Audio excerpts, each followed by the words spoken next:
If I propose serious and leisure in one sentence, what comes to mind? Should leisure be taken as a serious topic? Should leisure be taken seriously? You might know someone passionate about their leisure. How has their commitment impacted their life, their identities, and their community? I'm Saulo, and I'm curious about leisure and its transformative power. Journey with me through this documentary to explore how people have discovered meaning and joy through their leisure. Welcome to my serious life. One of the things that I love the most here in Calgary is that the sun is very bright, making the days perfect for one of my passions, running. The seasons change and so does my involvement with running.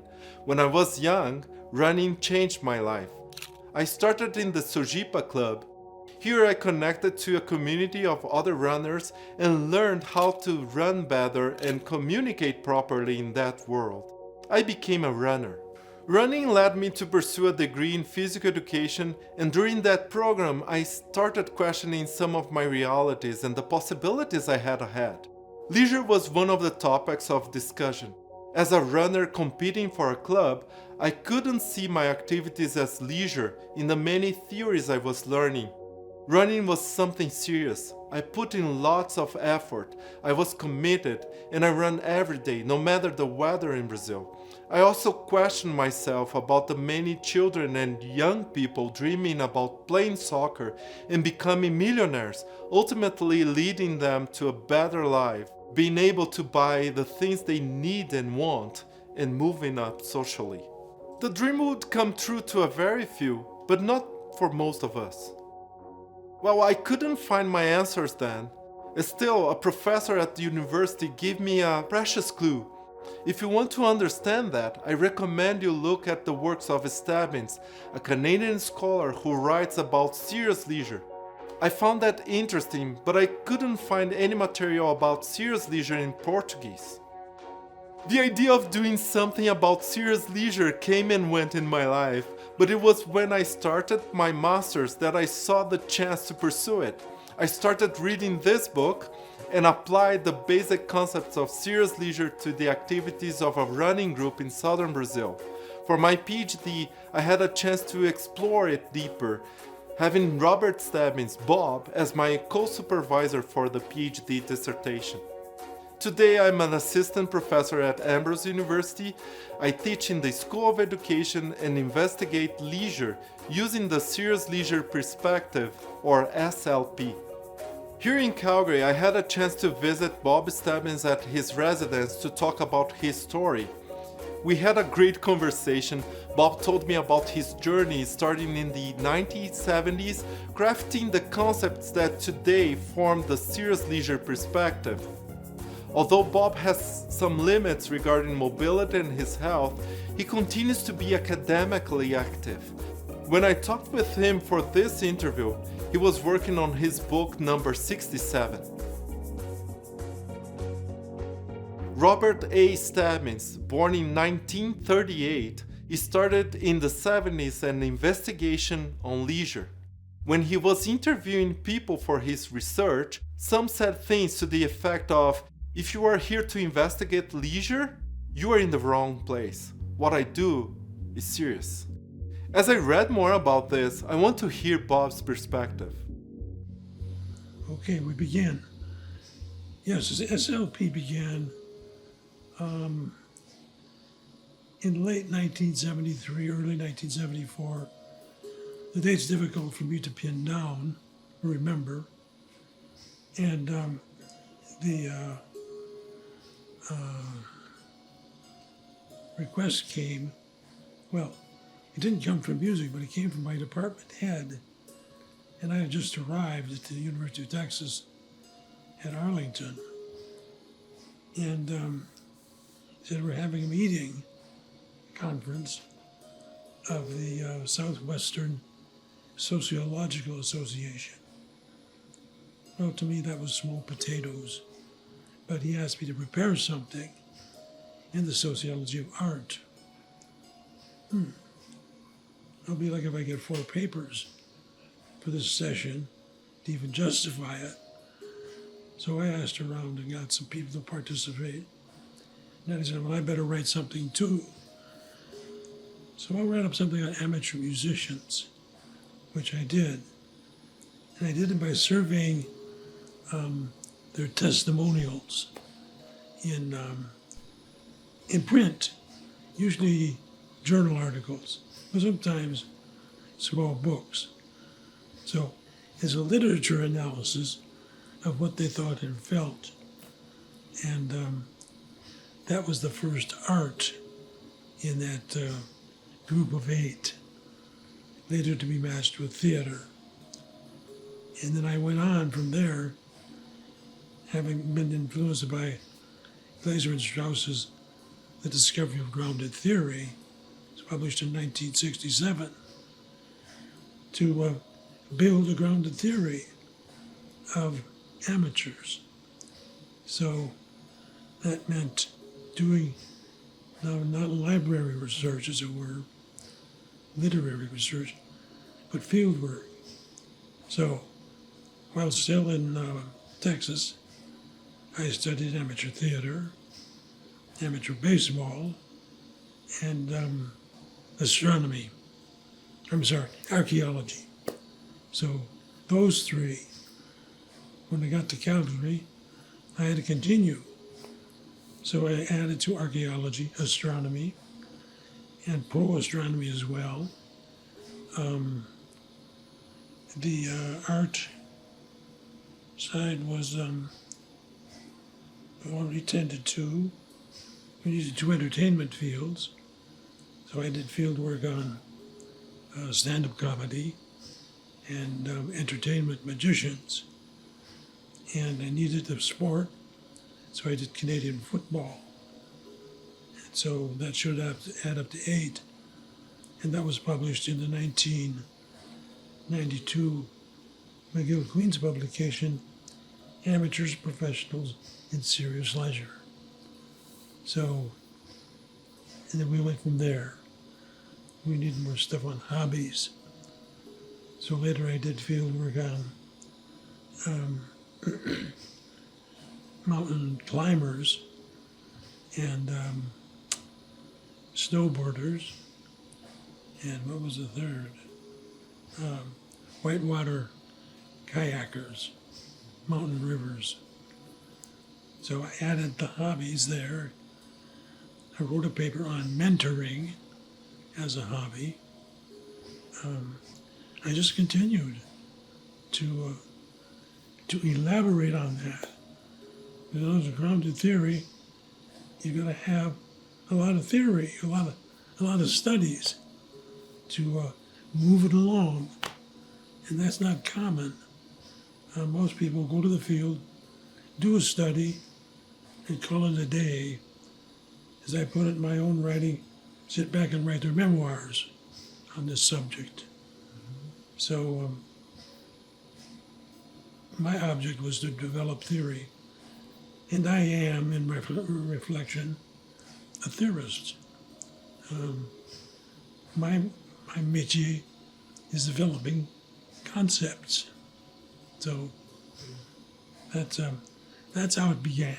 Yes, during my interviews of leisure participants, they would, and I didn't really ask for this, but they quickly separated themselves from casual leisure participants. The archaeologists would say, we're not pot hunters. That is to say, we don't go out and just collect arrowheads for souvenirs. We collect them for science. And then they would explain how they were related to the science of archaeology. And the baseball players were basically in an industrial league in the Dallas-Fort Worth area. They thought that some of them were being scouted by the professional leagues. So I was on a clipboard. They came down and asked me, "What were you working for?" And I explained I was doing research. They were thoroughly puzzled about this, but they weren't just a church league group.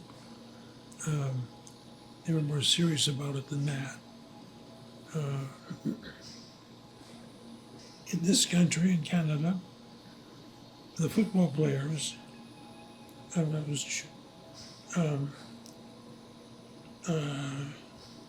looked at university football, and the amateur leagues, they were all hoping to be scouted by the pros, or if nothing else, by the university, where then they could go farther. But, and the pros were Canadian football league, not the American stuff. So they saw themselves as going someplace. They had a sense of potential career in the sport or the art. The theater people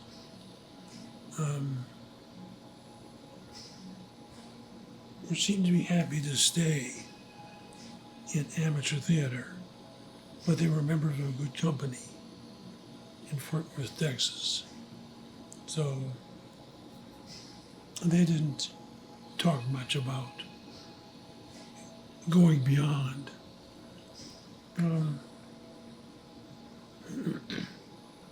The comics, they were all trying to make a living at it. But as amateurs, it wasn't much of a living. But if they could get recognized by a booking agency, maybe they could go somewhere. So, and that was a question of getting to a point where you headlined a night's comedy show.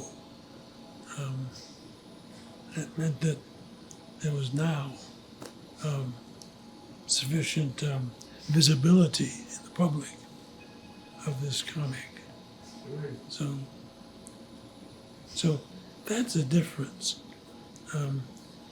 A sense of career and aspiration to go somewhere, not just to do it for fun. And there would be differences. The stand-up comic has his jokes, but they're not street jokes. They're, hey, did you hear the one about? No, none of that. That's too casual, as you wish. Rather, they would make up scenarios that were funny and present them as theater. So, and would be very conscious of a lot of the good principles of acting. So, voice projection, eye contact, facial expression, things that make a difference in staged theatrics. So, whereas a street joke, well, I didn't really know the difference until I heard good amateur actors present a joke. Now they act it out. They don't just talk about it. They give it a theatrical quality, and that's different. My interest in science is philosophical. I do concepts. So serious leisure breaks down into something. That is to say, it breaks down into art, science, sport, and entertainment. But it breaks down into amateurs, hobbyists, and career volunteers. And by career, I mean people who volunteer routinely with some skill and knowledge for some charitable cause.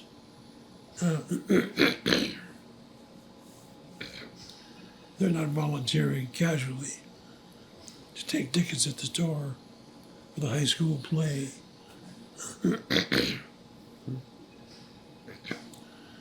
To usher at a symphony concert, that kind of thing. Doesn't take a lot of skill, and it may be enjoyable. It will be. You otherwise wouldn't do it. Don't have to. But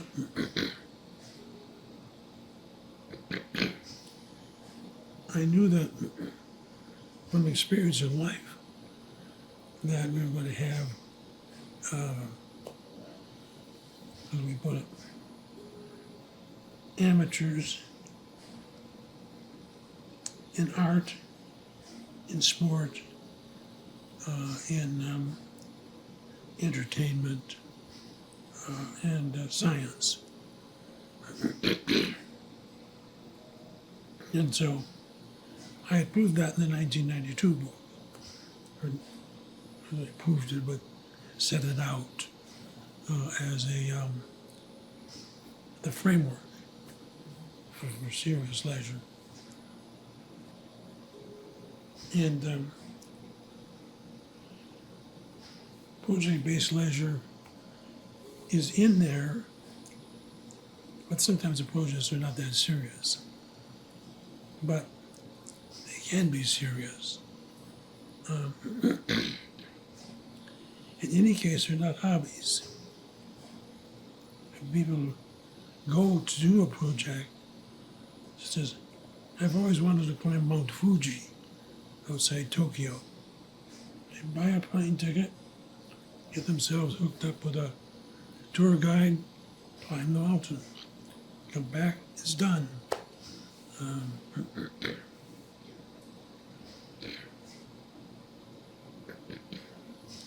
had a friend, another academic, who routinely climbed mountains. He'd come to Calgary, we'd go up onto something. A bunch of us, including him, climbed Mount Boujou outside Banff. It's a walk up, but it's a long walk up. It's something like, it's the highest mountain in the area. Travel 1,300 meters to get up there. So, but this guy wanted to go farther. So he went down to Argentina and with a group climbed Mount Aconcagua, the second highest peak in the world. He's never talked about going to Everest, but I think Aconcagua will have to do, he's getting pretty old, so, but it was I think there were 4 or 5 days getting to the top. And so that was, they stayed overnight, looked down on Chile to the west, came back down to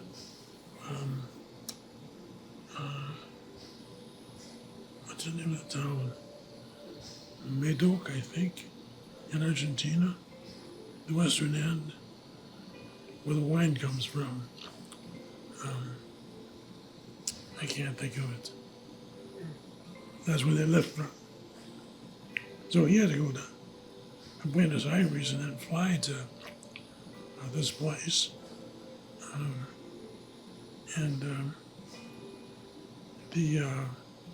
That in itself was a job. It cost a good bit of money. You're pretty well wrung out by the time you get there from that long a travel.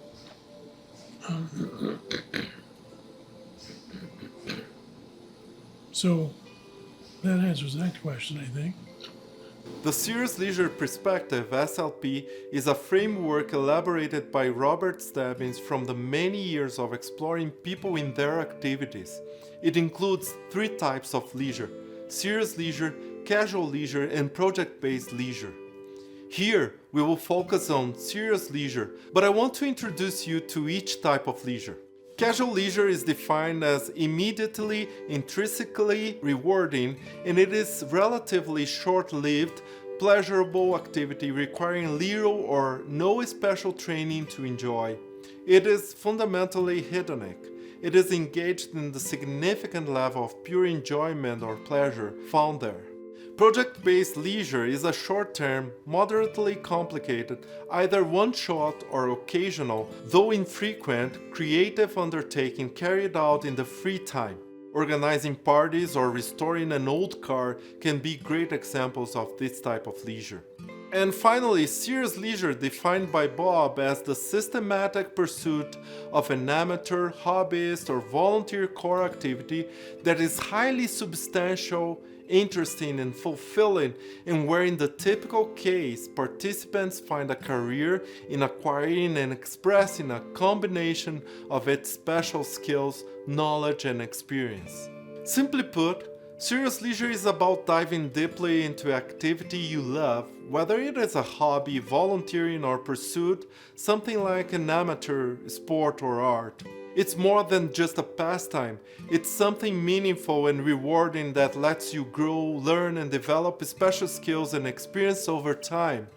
As it will become apparent through our journey, it involves passion. People do their activities because they want to do them and are willing to engage their available resources to perform them. You can think of many people passionately involved in a serious leisure activity, right? A friend who loves collecting fossils or mail stamps, a neighbor who passionately plays their saxophone every afternoon while you try to nap, these type of things. Within the SLP, the three types of leisure, casual, serious, and project-based, help us put serious and leisure together. But there are other features that help us to understand and identify serious leisure pursuits. Understanding serious leisure begins with recognizing what sets it apart. Well, I think concepts are always useful in everyday life. The big challenge is getting people to attend to them and understand them. And of course, after that, apply them to their own existence. What the serious leisure perspective, SLP, has going for it is that its concepts are pretty clear. They're not abstract. They're still concepts and they're abstract, but they're not abstrusely abstract like many sociological concepts can be. Take the concept of society. What the devil is that? And so you begin to define it, but the listener, the lay listener, quickly gets lost in the abstractness of the whole thing. So, for a serious leisure,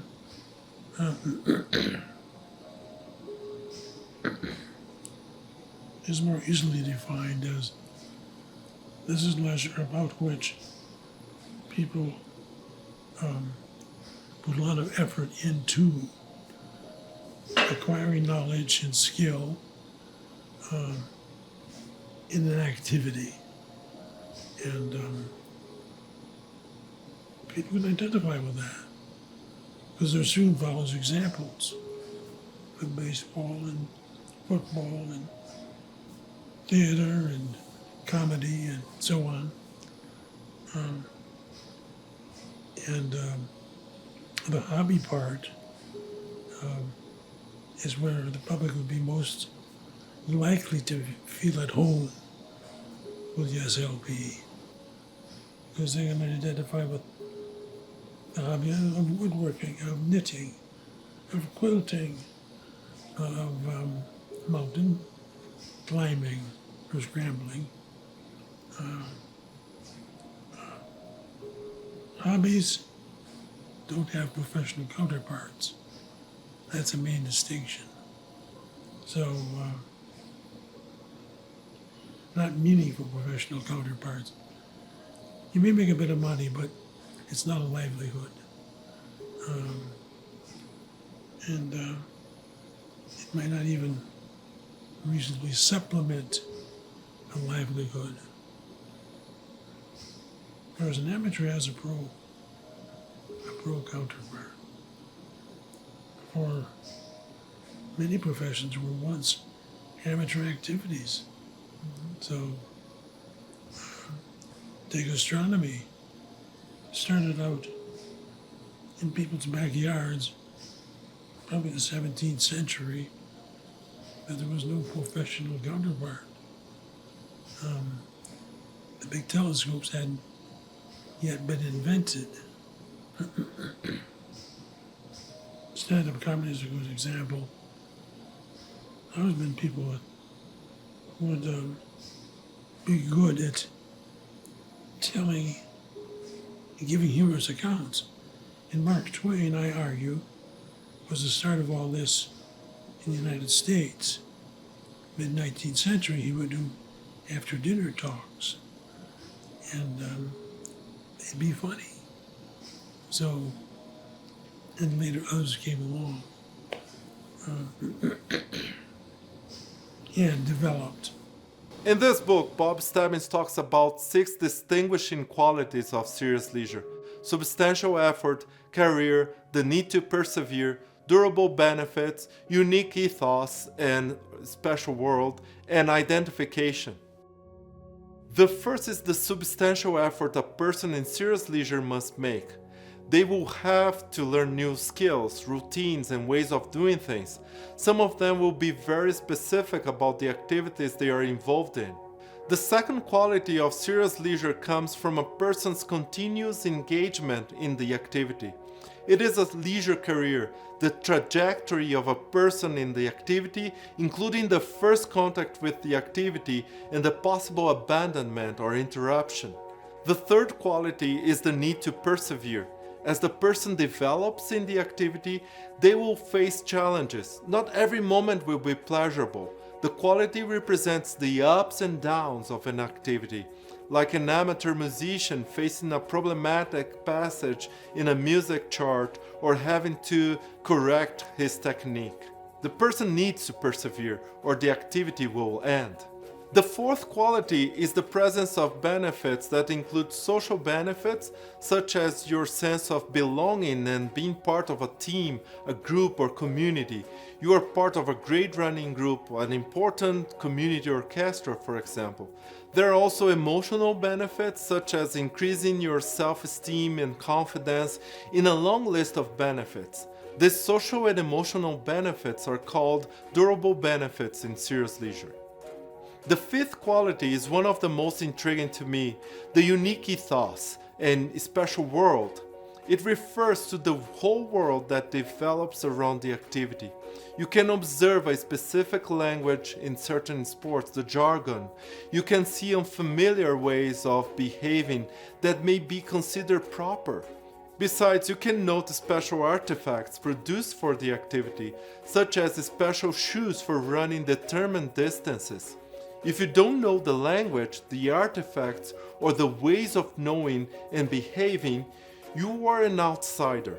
You are out of the special world that exists around serious leisure. Finally, the sixth quality is the identification among serious leisure enthusiasts. They recognize one another in their specific world, identify with others, and celebrate being part of the same culture. My journey started with curiosity about leisure and my experiences as a young runner. Still, as I began to explore and look around, I found that leisure is crucial in many other people's lives, particularly here in Calgary. Leisure can be a positive element that shapes how our communities develop and relate with themselves and their passions. But why people do what they do for leisure? What drives them in their pursuits? As I run and reflect on these things, I can see how serious and leisure together can make sense.